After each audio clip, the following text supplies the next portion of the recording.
Hai, selamat pagi, good morning, welcome back to my YouTube channel Rona Jasman Love. Kita dah jatuh cinta pada promoling. Tak sangka dulu dalam setahun lepas sebenarnya ada sepupu. Dia memang peminat sangat bunga. Bagi macam ni, bunga jenis macam ni, promoling jenis macam ni adalah pak palsu. Dia suruh ambil juga, kita pun ambil.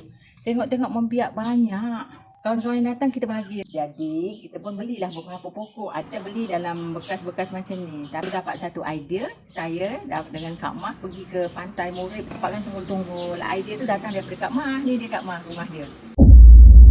Di Pantai Batu Laut kita tengok projek terbaru ni. Kita bawa orang kuat kita, Safiq Hakimi. Dulu dia buat projek untuk akuarium.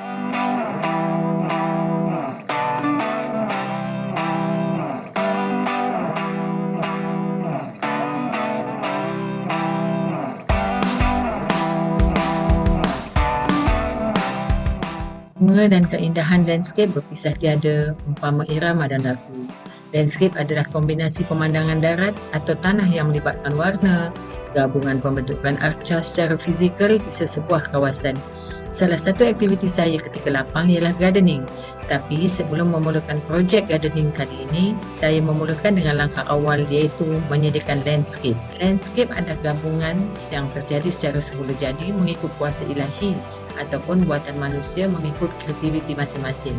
Bagi mewujudkan sesebuah landscape, ia memerlukan kreativiti seseorang yang tiada sebarang syarat. Aktiviti sihat sebegini diperlukan untuk badan kita selain daripada menghilangkan stres, keletihan dan juga ia boleh dijadikan rutin harian. Projek dah bermula. Geng-geng bunga.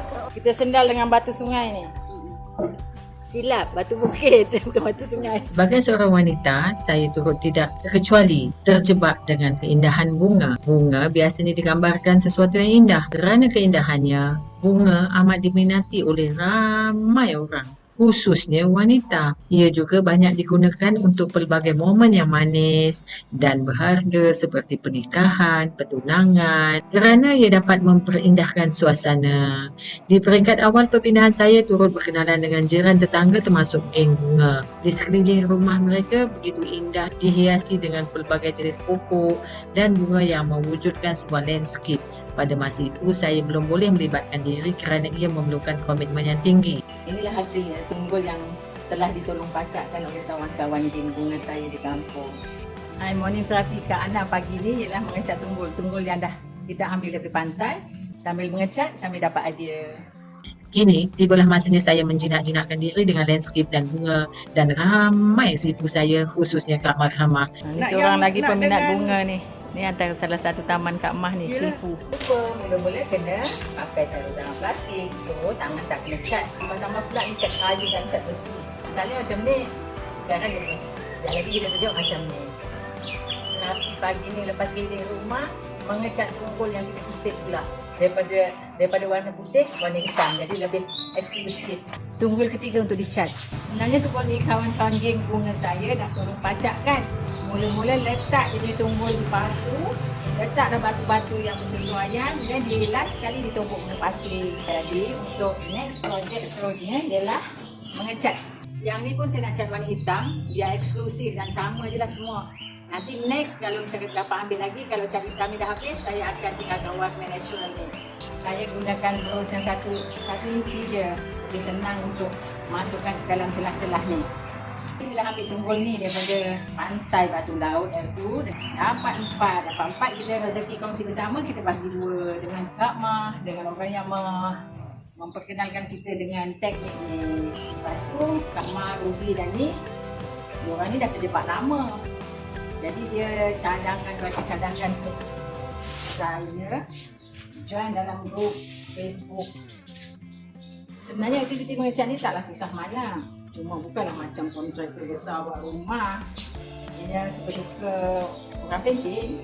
Dan teringatlah bila main cat ni, teringat masa belajar art and design di dulu. Ramai kawan-kawan yang lepasan art and design tu kebanyakannya jadi cikgu dan tahun ni kebanyakan dah pencin. Sebab masa saya masuk tu, saya pun suka agak lebih berusaha daripada orang tu. Sebab orang lepasan SPM dan saya lepasan SPP dan dah masuk meskom pun selama setahun. Saya saja nak tukar tutup punya Lescom tu banyak cakap, jadi Ardenizine kan tak banyak cakap. Tapi rupanya Ardenizine dan Lescom tu ada dua kombinasi khusus yang saya ambil. Lepas tu bila saya kerja di SPM, saya kerja di bahagian pencegahan, iaitu pendidikan, di mana kena bagi ceramah dan juga membuat artikel-artikel pamphlet yang berkaitan dengan pencegahan rasuah. So tidak lain lah daripada khusus yang kita ambil dulu. So, pelajaran yang saya belajar, saya dapat implementkan semasa bekerja. Dapatlah manfaatnya. Misalnya kayu ni kayu bakau, dia lebih tahan. Color ni untuk dia mengubah depression lah. Black is beauty. Cat ni taklah ambil masa lama sangat. Saya menggunakan dalam pukul 9 sebelum waktu panas. Di pukul 10. Yang pengalaman buat sana tu dalam setengah jam tak tunggu. Kita ada 3 tunggu saja. Nak memulakan dengan pakar bunga itu Kak Mah. Ya, ni nak letak baja sikit ni Kak Mah, bagi baja ni. Bromeliad adalah tumbuhan tropika yang mempunyai pelbagai jenis daun dan bunga.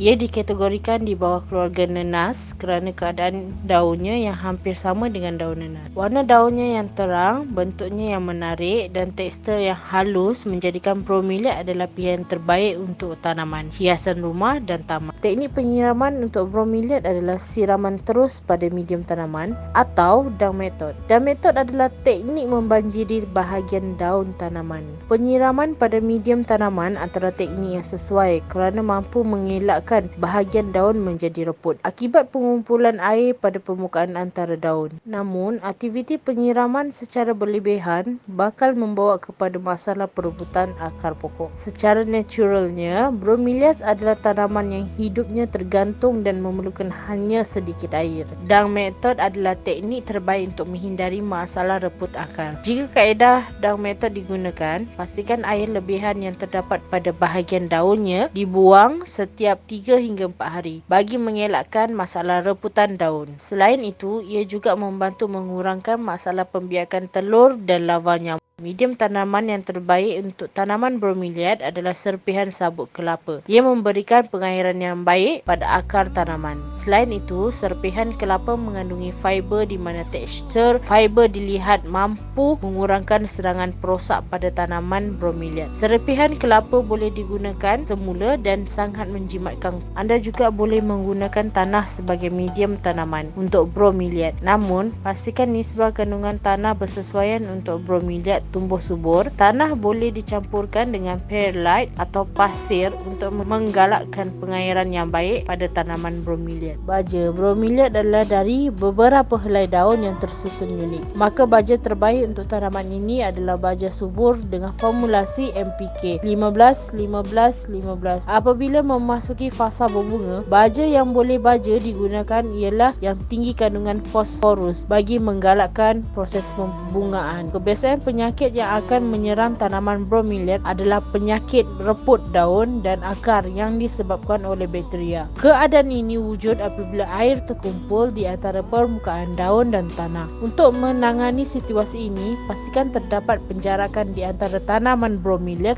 Penjarakan ini bakal mewujudkan kitaran udara dan pengairan yang baik pada tanaman. Serangga utama untuk tanaman bromeliad adalah siput. Oleh itu, sentiasa periksa medium tanaman agar sebarang simptom serangga dan penyakit dapat dikesan dari peringkat awal lagi. Bromeliad tumbuh di kawasan redup antara tumbuhan lain yang mempunyai kelembapan tinggi. Bagi mewujudkan semula keadaan dan mencipta suasana sama seperti habitat asal fauna ini, letakkan tanaman bromeliad anda di bawah kawasan redup seperti di bawah anjung, di bawah jaring teduhan atau gantungkannya pada bahagian kulit pokok. Jika tanaman ini terdedah kepada cahaya matahari terus, bahagian daunnya akan terbakar dan peratusan untuk bromeliad itu terus hidup adalah rendah.